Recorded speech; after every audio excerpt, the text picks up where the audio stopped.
Have we lost our voice, or has Duolingo lost its voice? The whole idea would be to surprise you with an hour earlier this Thursday. Normally, we do it at 1 o'clock Indian Standard Time. But we just thought we'll surprise you so that maybe you can digest your lunch after listening to us, right? And we decided to prepone our voice. We decided to prepone our voice. That's even better, Janvi. I should have thought of that one. I should have thought of that one. Okay, but what we've heard today, Janvi and I were just speaking about, how we will introduce this topic to you. It's all about Duolingo and how Duolingo has kind of seen that one of its internal memos has been leaked about how AI is going to replace employees.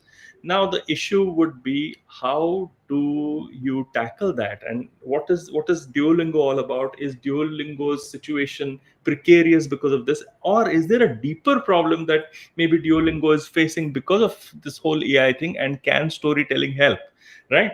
Can a good old story rescue Duolingo? So we are going to explore a lot of that. But Janvi, why don't you set us up with everything around the context? Yeah, so I think half of the challenge you've already set up, where the Duolingo CEO, Yeah. he had shared an internal memo where they had decided they'll be rolling back on the human personnel in accordance with the growing or evolving AI integrations within Duolingo. Now the problem with that was, I think, mere weeks after them rolling this out, the AI courses that Duolingo had rolled out did not meet the mark that the consumers are used to when it comes to Duolingo. So they found them repetitive. They found them, not up to the usual mechanics that Duolingo is famous for. And then they rolled back their internal memo where they realized that the human personnel is very important to the Duolingo team, as they call him, the duos. Wow, the duos have now doubled their power. I don't know what to say, but but but the thing is, just let me know one thing. So Yeah. the AI didn't work. So this was very badly managed, right? So clearly they should have tried this out and figured out whether it's working before replacing employees. What was it that is, let's say, the hidden meaning behind a story like this? What do you reckon? Yeah. So first of all, Duolingo isn't the only company. Several companies have been going Yeah. the hiring route. But recently there was this company, Klarna, that had fired 700 employees and then rolled them back almost immediately once they Yeah. realized I was not cutting it. IBM did the same with 8,000 employees, right? So it's not the first time where companies are realizing that they are delving into the AI bubble way too soon. Hmm. Uh, now the problem is everybody believes AI to be some sort of magic, that everything can be taken up by AI. You don't need the human brain anymore.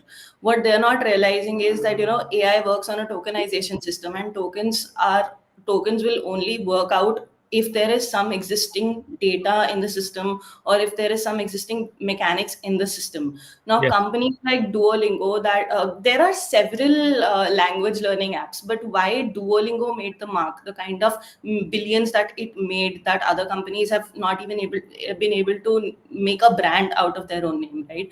It was it can be the human angle, but it was more of the product mechanics, the gamification, the kind of product features that came out. For example, the video call with Lily feature that is available to the max subscribers. Now those kind of features is something that AI cannot invent right now, or AI cannot think of at the moment. And these are the features that have set Duolingo apart, or have set it growing on its journey day by day with kind of feature rollouts that we've seen. Yeah, I mean, both of us are fans of Duolingo, and you yourself have waxed eloquent about how wonderful Duolingo is in one of our earlier earlier episodes, right?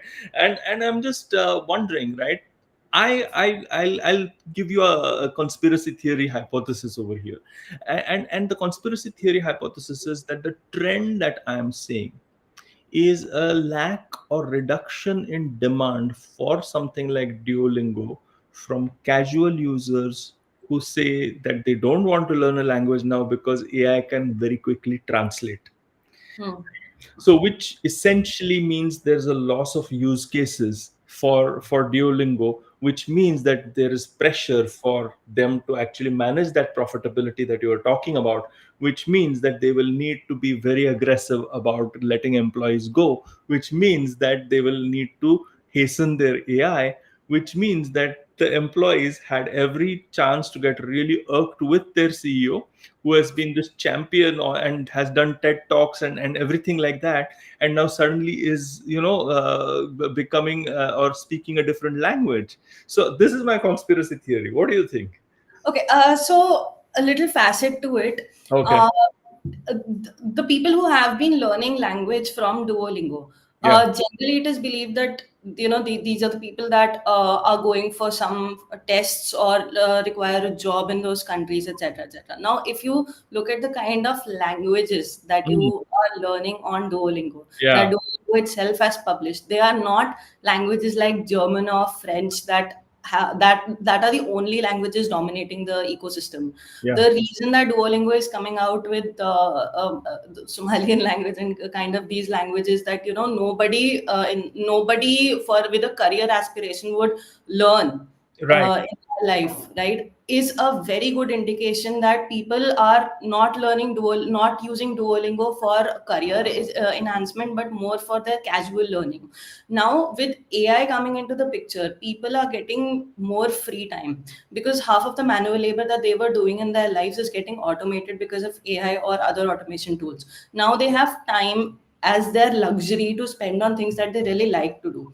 Now, I actually try to learn Spanish from GPT too, right? Okay. In tandem with Duolingo, and I found that the kind of mechanics that Duolingo uses creates a habit forming product that makes me want to come back to Duolingo again and again. Even when I am tired at the end of the day, we are working so hard, you and I, right? But even when I'm exhausted at the end of the day, before the clock hits 12, I know that I need to do at least one lesson of Duolingo to complete my streak. And it has absolutely nothing to do with the point systems, etc. It is more to do with the pride that Duolingo has created within me. Can you Like speak Spanish though? a little bit. I'm still in the A1 level. That is the truth or dare test, right? No, the reason why I'm asking is I'm trying to understand. Okay, so if I have to look at Duolingo and its North Star, okay, and the way in which its North Star has been compromised with this memo, it is around learning, it is around neuroplasticity, it is around taking people on a journey towards learning new language and all of that. I think it has been compromised because its values have been compromised. Yeah, So at a deeper level, so if I have to look at this trend and why has it become such a hoo-ha when so many people are getting rid of employees and stuff like that, I think it has become such a big thing because its core values and the storyline that it has in the marketplace for people like you and me who are its fans has been compromised. And yeah, because that has been compromised, you are suddenly it becomes a big thing. So what we are recognizing is how deep values lie and how deep values actually make a product or make a brand or make a story even. yeah, And what I think we are seeing is the unraveling or the maybe a little the story getting frayed at the edges, at least as right. far as Duolingo is concerned. What do you Yeah. think? Absolutely. And not just the story, but the persona itself. The Mm. North Star is compromising the persona. The reason that I was talking about the casual learners is because Duolingo seems to be going for or seems to be believing that their persona is people who want a career enhancement. These Ah. these people might actually foray into the AI thing or might believe that they don't need to learn a language because AI will help them. But what at least what we have seen in general, this is not the persona that is coming to Duolingo, because people who need a career enhancement, they need a certificate for their jobs to show that they are either at the C1 or B2 levels of any particular language to apply for a job or to apply for the visa, right? The Duolingo scores have absolutely no bearing on a certification or any formal education Sure. or formal career enhancement. So it's very obvious the people who are flocking to Duolingo are the casual learners, right? If you keep this persona in mind, then shifting to AI is an absolute blasphemy.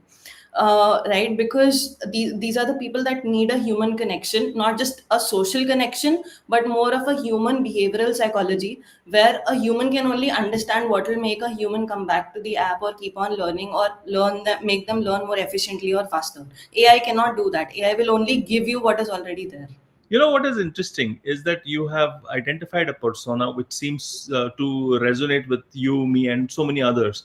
I wonder why Duolingo is actually taking a look at the persona that is trying to learn a new language without a certification in order as its primary use case, right?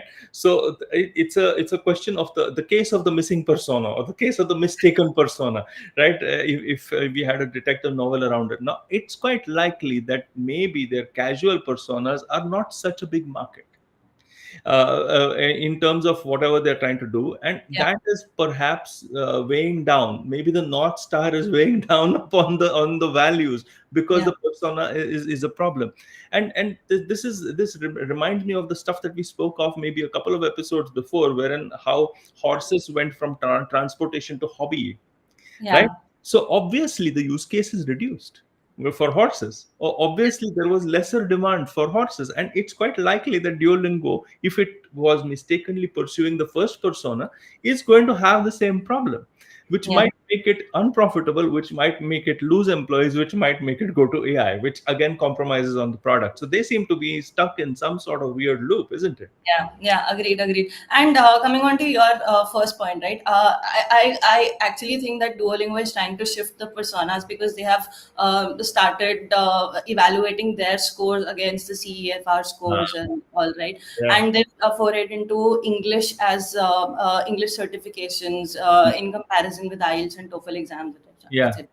Right now the question is, now the coming to this point, right? Duolingo is famously a very fun kind of an app. Yeah. Now, if it is foraying into a formal education, then that fun and formal thing, they don't go hand in hand. If they're trying to shift, maybe they should take the shift slowly, or they should stick to their north star, where this is an app that has been created for fun, and they should try to figure out how to make those casual players, casual users, into better players. Now, if you look at the casual gaming apps as compared to say a Genshin Impact or a PUBG or whatever, if you look at Candy Crush, it is making $1.4 billion a year. Yeah.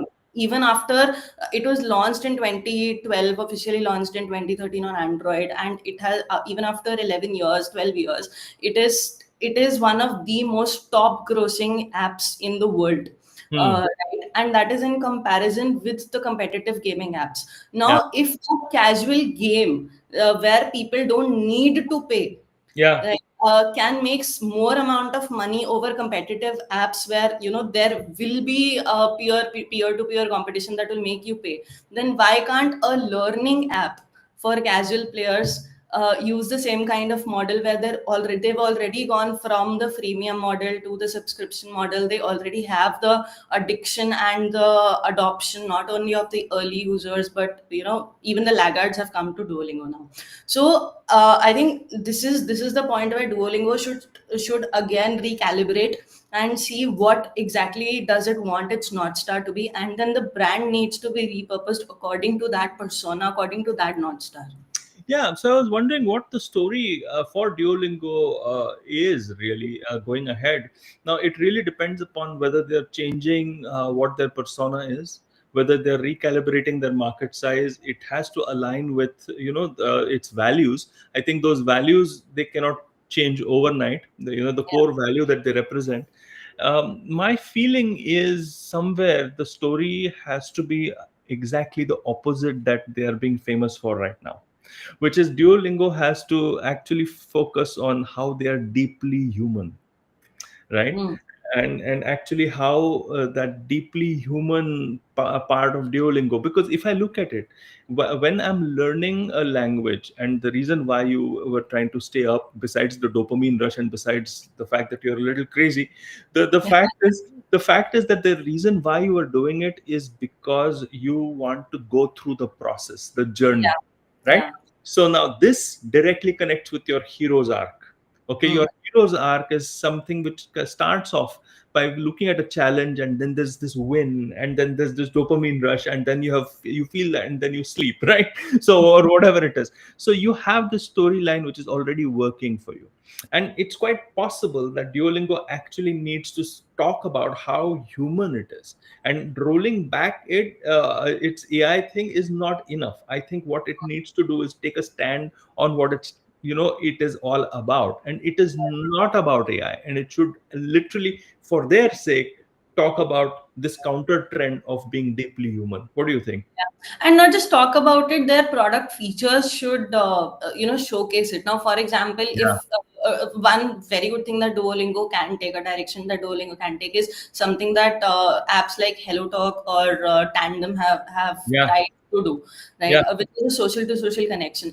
They've tried that with video call with Lily kind of feature, but it's still more of an AI driven It is. feature, right? It is. If the same thing happens with a social network, it will actually become a network effect.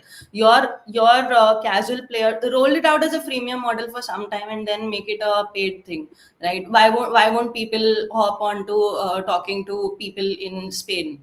Yeah. why wo- People are making money, casual games are making money from social features. Yeah, no, Why not a an app? I'm completely with you. Here's what I'm learning, January, from our discussion. I think all the ducks need to be lined up in a row. Yeah, So when we are talking of the North Star, what is Duolingo's business goal? Or then when we look at what their core values are, okay, or then when we look at their persona, and then we look at what's the context that we are actually looking at. Then we are yeah, looking at what the story arc can be like, what the challenges are for the story arc.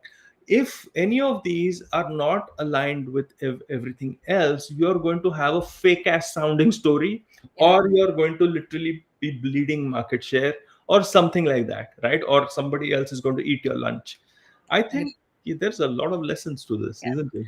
Yeah, and I think this is a pit that the companies are digging for themselves, not just Duolingo, but I think most of the companies today, everybody has this FOMO effect of hopping on a trend. First it was with Instagram, then it came with TikTok, then now it's coming with AI and whatnot, right? What companies are not realizing is you should have one North Star. You Yeah. should have your vision, mission. You should have your persona. You should have your storyline, Yeah. and your product, your marketing, your sales, everything. All of these three buckets should align, like you said, with all of those ducks. Now, those trends need to be leveraged. Yeah. Those trends are not the gravy train that you hop on. Those trends are the train that you make it stop on your station. How I do love you it. do that? You I'm figure. going to shamelessly use this quote again. The trends are not the train. I love it. I love it. The trends are not your gravy train. Okay. I think we can't get better than this, Janavi, for this episode. For this episode. Well done, you. All right. So Duolingo has lost its voice, but maybe it'll come back, I would say. I And hope it. maybe it'll come back if it's got its all of its ducks lined up in a row. All right. Thank you so much for joining us.